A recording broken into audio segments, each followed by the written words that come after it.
Yes, Maharlika. Loud and clear ka na mula dito sa Maynila. Go ahead.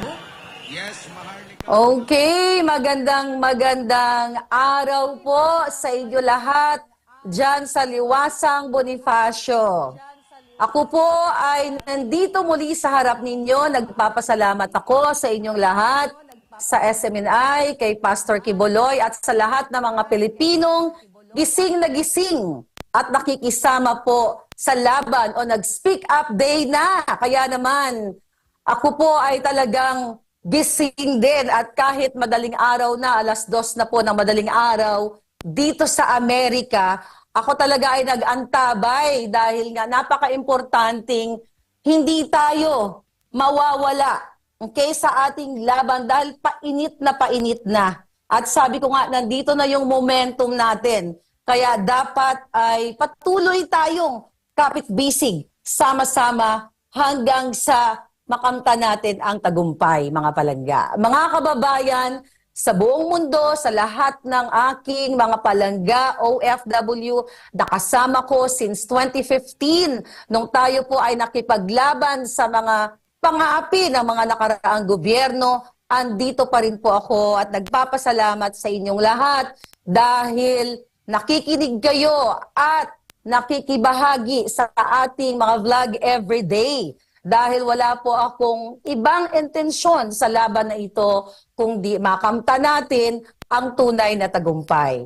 So ngayong araw na po ito ay bakit ba kailangan natin magsalita o mag-speak up day na ipinanawagan ko magdadalawang taon na magdadalawang taon na po nung 2022 nung kauupo pa lang ni Marcos Coting Jr. Okay, bakit po Coting? Dahil akala po natin siya ay tigre ng norte. Yun po ang kanyang press release. Yung pala, isa lamang Coting at under Disaya na susunod-sunod sa kanyang walang iyang ahas na asawa. So meron pong kasabihan, mga kababayan, na narinig nyo na ang ating boses o tinig ng taong bayan ay tinig ng Diyos. Kaya ang ating salita, ang ating mga reklamo dito na sama-samang pinagbigkis ng pagkakataon, ng panahon, ay napakahalaga. Dahil sabi ko nga sa mga nakaraan, ang ating pong boses ay ito lamang ang ating power.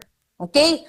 Para tugunan o sugpuin ang mga walang hiya sa ating bayan, lalo na po ang Marcos Araneta Tambaluslos Administration or Polboronic Administration.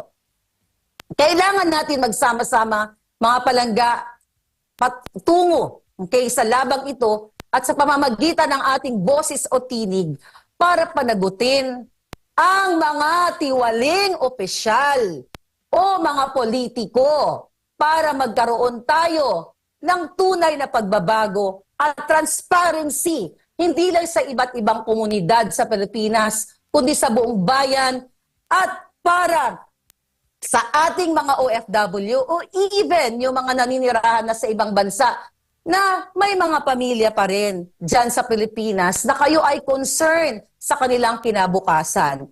Sabi ko nga, every single day ng aking vlog, kailangan natin mag-speak up.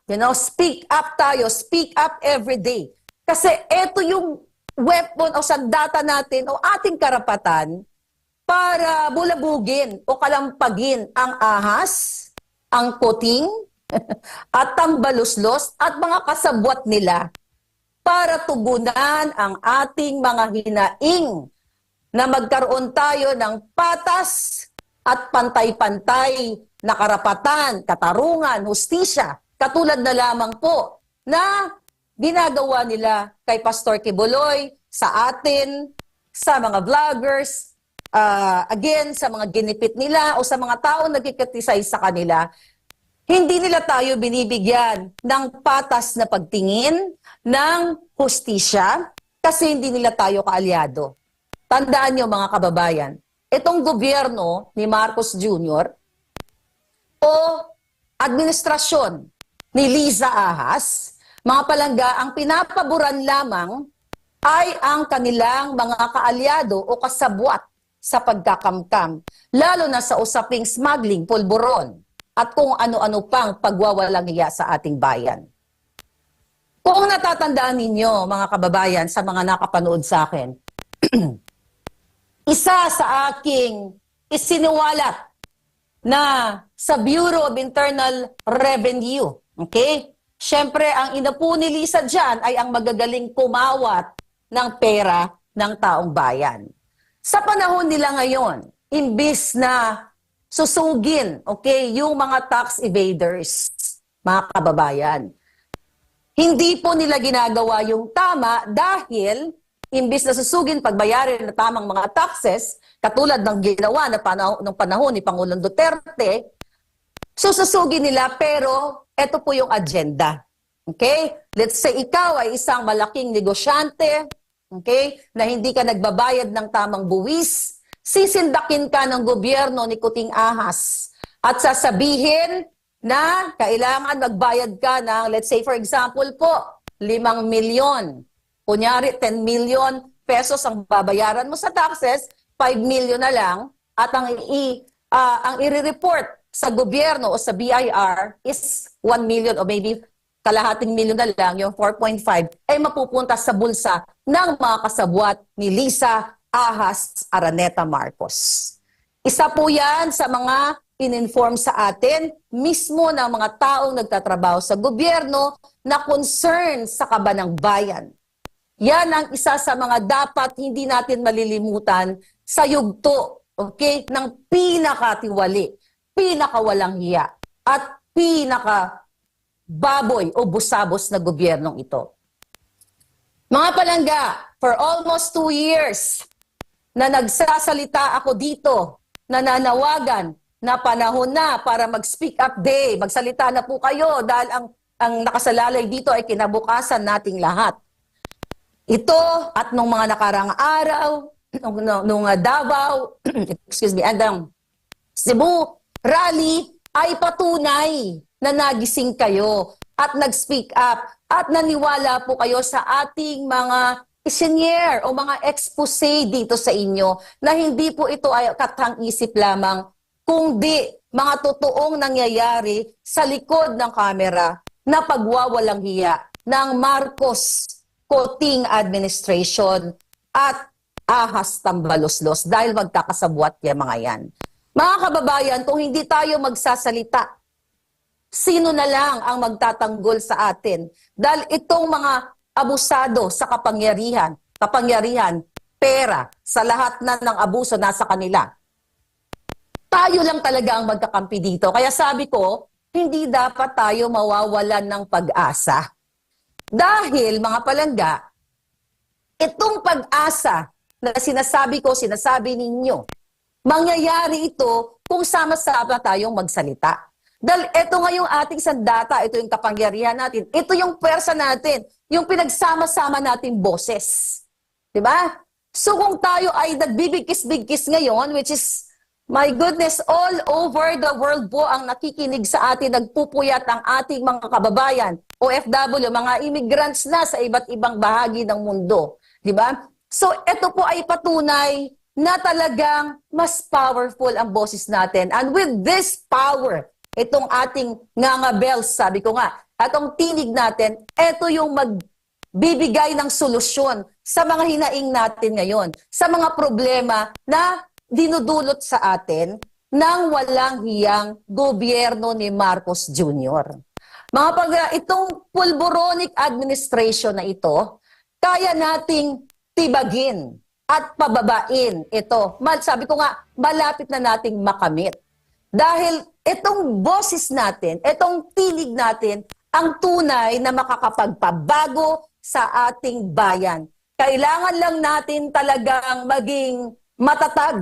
Alam mo yun? Kailangan nating huwag sumuko. Kasi dito nakasalala yung kinabukasan natin eh. Ninanakaw nila. Sabi ko nga, kada segundo ay nagnanakaw si Lisa Marcos ng pera ng bayan. Si Marcos Jr., lahat ng mga kasabot nilang oligarko, lahat ng mga nakipagdikit sa kanila, nagkikis-as sa kanila. Okay?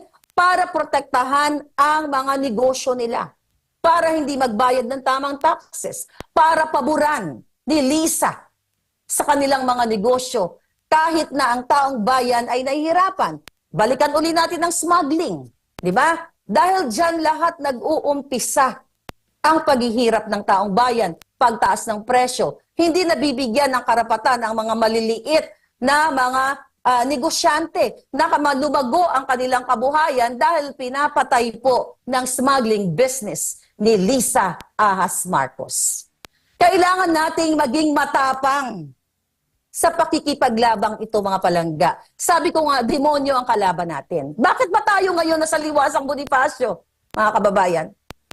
Dahil ang Liwasang Bonifacio, from the word Bonifacio, di ba? Yan ay ipinangalan kay Bonifacio na pinapaalala sa atin na may isang Bonifacio na lumaban sa mga taksil, mga traidor, mapang-api at mapanglupig na mga dayuhan at even ang mga politiko noon na tunay na taksil sa sarili nating bayan. Kaya tayo nagsama-sama para ipaalala yung braveness, yung katapangan na kailangan nating tumayo lahat na kahit buhay ay ialay natin alang-alang sa tunay na tagumpay na kalayaan laban sa mga taksil, hindi sa dayuhan, kundi sa taksil na Marcos Jr., sa taksil na Lisa Araneta Ahas, si Tambaloslos Martin Romualdez.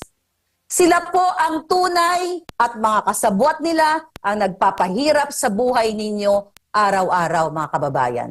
Kaya kailangan ipamalas natin yung tapang na namana natin sa ating mga ninuno. Diba? Yung mga taksil sa bayan, itong mga nakaupo, yung mga taksil, maraming taksil sa Senado, sa Kongreso, sila ang tunay na dahilan kung bakit tayo nagkakaganito, mga palangga.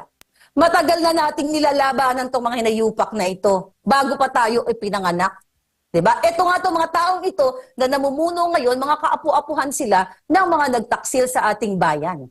So, natuto na tayo. Ako, nabudol ako. Lahat tayo nabudol. Sumuporta ako sa isang buwaka ng Genemes na si Coting Jr. Diba?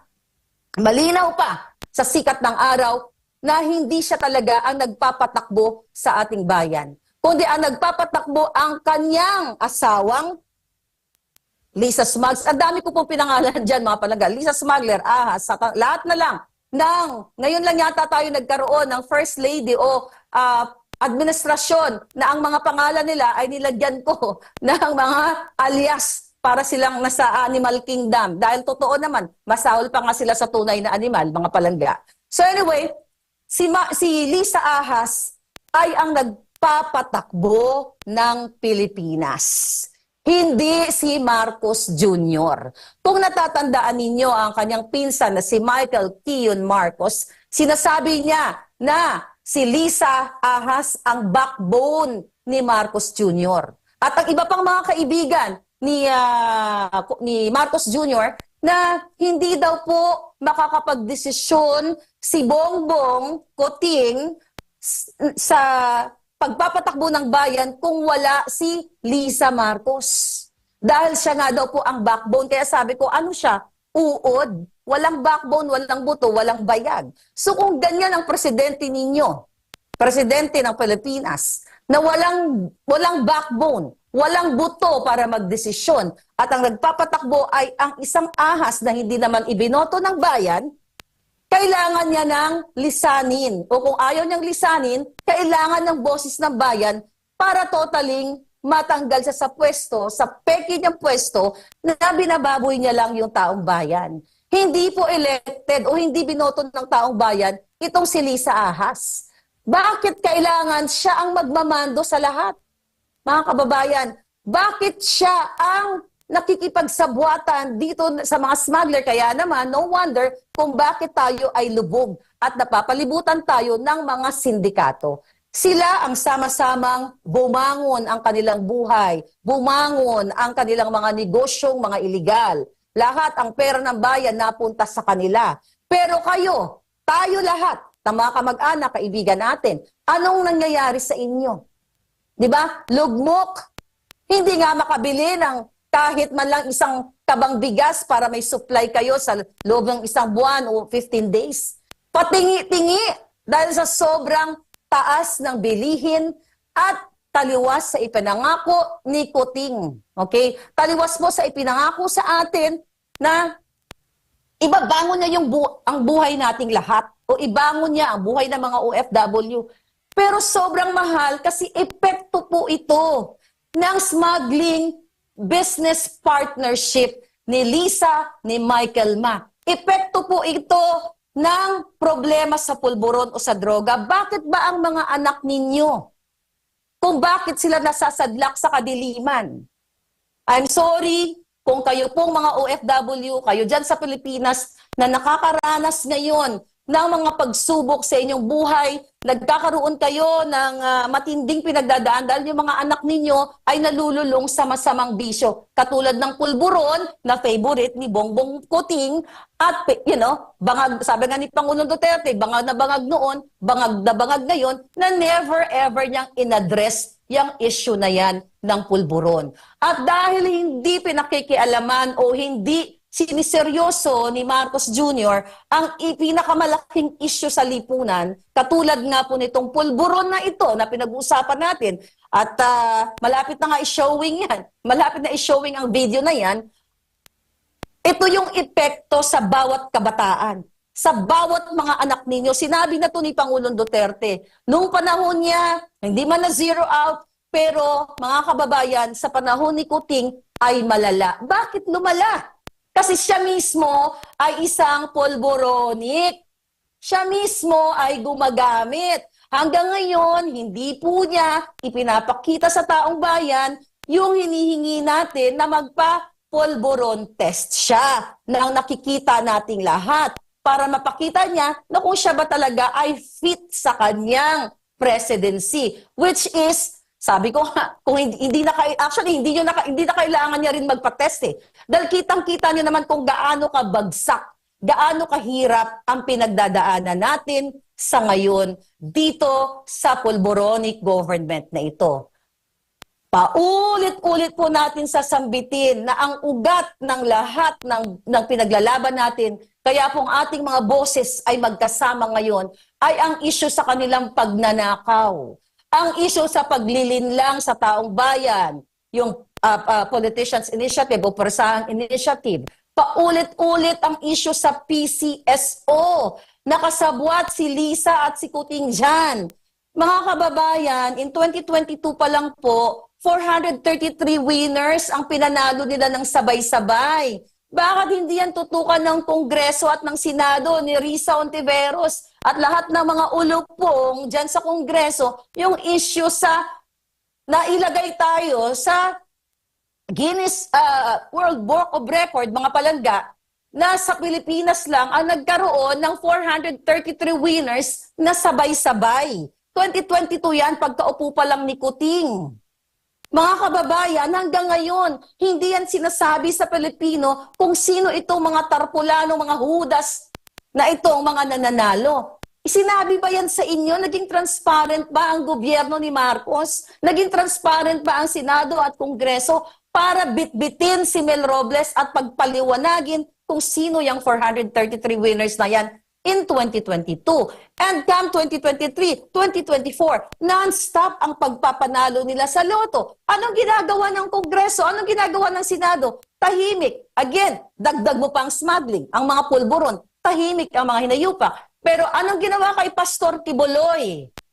Ginigipit, gustong litisin ni Risa Ontiveros si Pastor at gusto niya i-single out ang Kingdom of Jesus Christ na kailangan umattend daw si Pastor. Actually, I think siguro mga 2 hours ago, nag-press conference si Risa Ontiveros. Mga kababayan, na tinanong siya ng reporter na bakit kailangan umattend o maging present si Pastor Kibuloy doon dahil meron naman tayong tamang korte.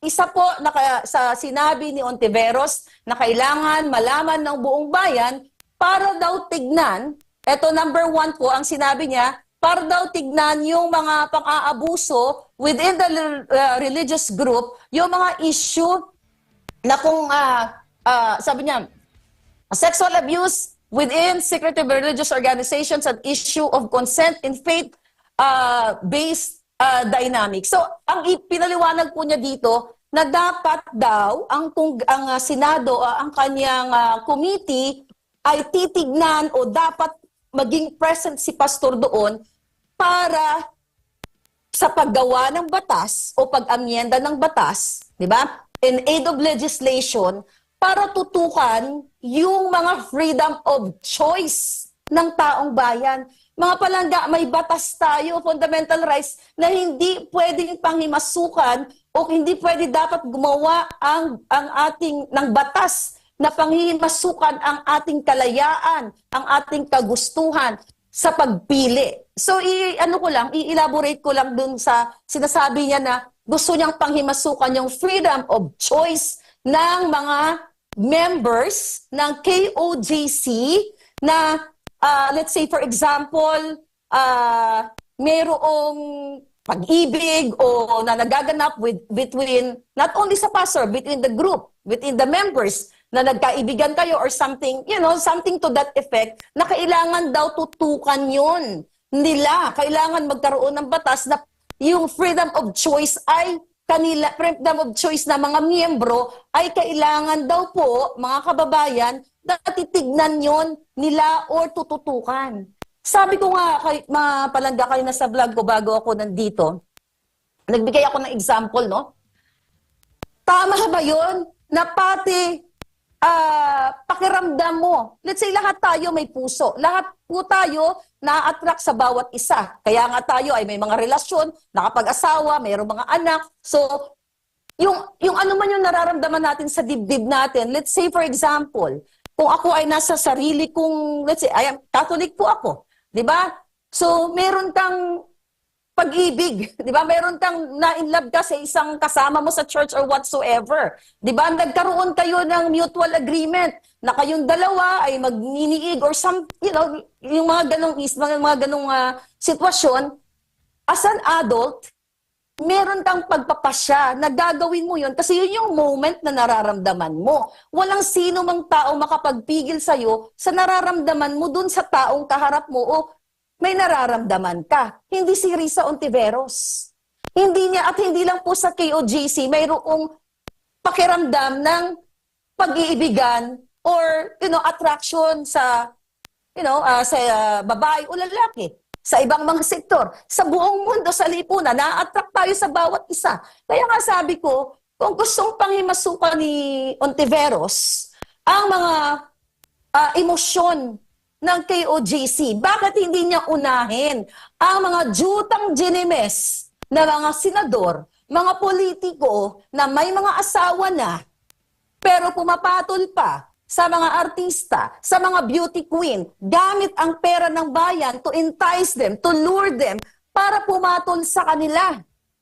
Mali pong desisyon yun. Mali sa ngala ng, sa mata ng Diyos, at may batas po tayo na may asawa ka na pumatol ka, di ba? Sa may asawa na, mayroon tayong batas para dyan. Ang point ko, kung may kasalanan, both parties, managot sila sa batas. Pero yung panghimasukan ni Ontiveros, just the KOJC, bakit hindi niya panghimasukan, uunahin niya ang mga senador o mga kongresista na nakikiapid at ginagamit pa ang pera ng bayan para ialay sa mga beauty queen, sa mga artista o kung sino man, para patulan sila na ito ay maliban sa mata ng Diyos, sa mata ng batas ay bawal, at sa mata ng taong bayan, nilulustay nila ang pera natin, ang taxpayers' money. So ang sa akin lang, mga kababayan, mga palangga ko, talagang tinatarget si pastor.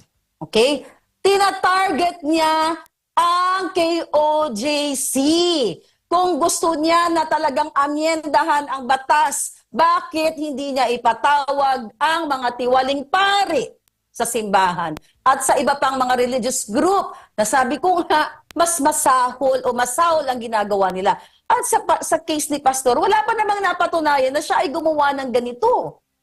Pero gusto nilang pahiyain, gusto nilang litisin dyan si pastor. Kaya nga ayaw talaga nila, mga kababayan, na gusto talaga nilang papuntahin si Pastor Jan, alam na natin, paulit-ulit nating sabihin, dahil po si Pastor, si mga Duterte, ay ganito po sila. Magkaibigan at gusto tayong pilayan, gusto tayong panghinaan, gusto tayong sirain, para wala na pong mag-criticize sa kanila.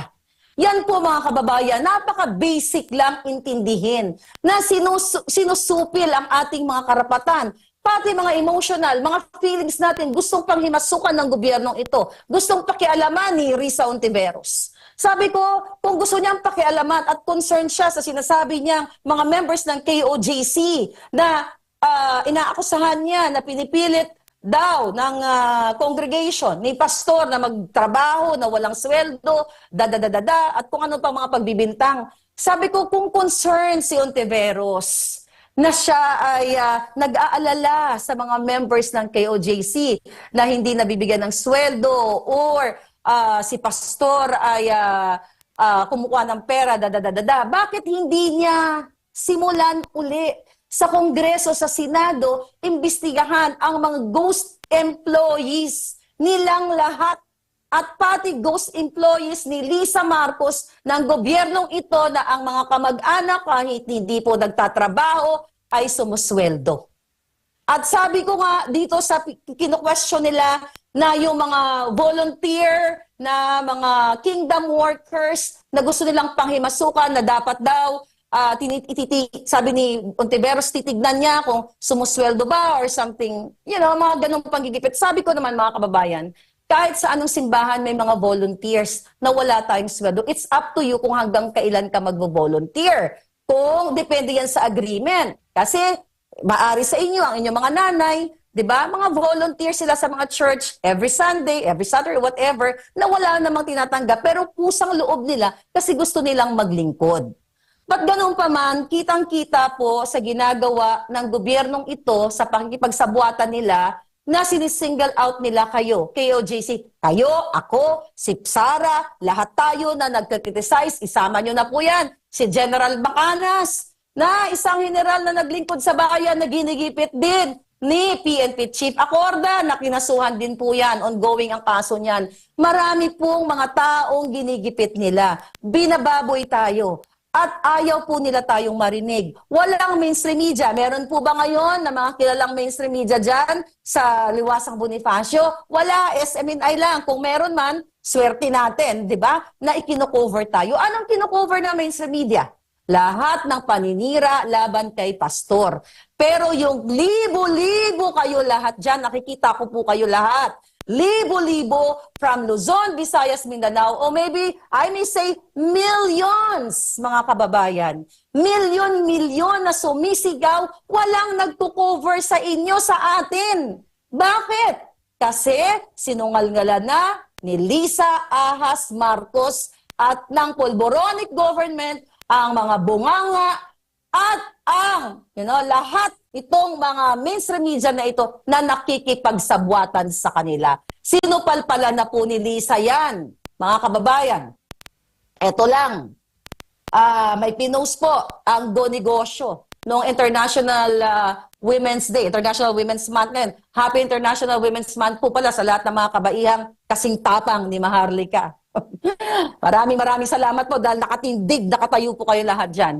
Ito po ang Go Negosyo Facebook page ay nag-post ng larawan ni Lisa na kordoroy ang pagmumukha. So ang nangyari po doon, ay picture na kung saan naka-attach doon dahil guest siya sa kanilang International Women's Chuchu, di ba? Mga kasinungalingan, mga pagpapanggap. Inatake po yun ng ating mga palangga na mga comment section. Na mga comment. Doon sa comment section na sinasabi, sa litrato ni Lisa, ikaw, smuggler, sama-sama tayo maging milyonaryo. Kumbaga lahat ng mga pinagsasabi natin dito, lahat ng ginawang kasamaan ni Lisa, ay ikinoment ng taong bayan doon. So ano pong ginawa ng Go Negosyo page?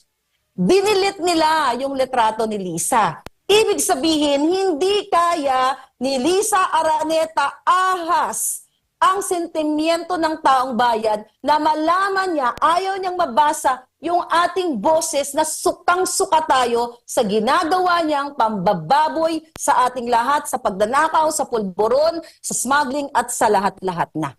So mga kababayan, patunay na talagang bayad ang mainstream media, bayad itong mga kasabwat ni Lisa. Bakit mo buburahin ang litrato ng isang First Lady Ahas na pinagyayabang nila sa kanilang post doon na siya ay guest sa International Women's Day, Women's Month, chuchung ganyan. Tapos nag-comment lang tayo na sinasabi ninyo, marahil ang iba sa inyo ay nag-comment doon na, Lisa, ikaw ay pinuno ng mafia, pinuno ng smuggling, lahat na. So dinilit nila yon. Patunay na powerful po ang ating mga tinig. Patunay na hindi nila kayang hindi nila kayang pakinggan ang tunay na boses ng bayan.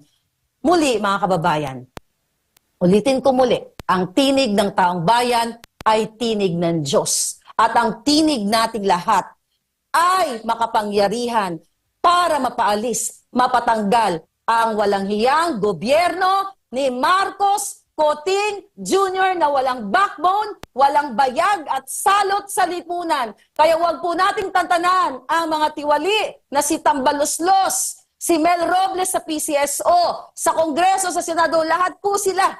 Wag po natin silang tantanan at wag po kayo mapagod, mga palangga. Ako po, madaling araw dito pero ang energy ko lalong tumataas kasi nakikita ko po kayong lahat. Sama-sama po ang ating boses para wakasan ang mapang-api, ang walang hiya, or ang digimonyong gobyernong ito.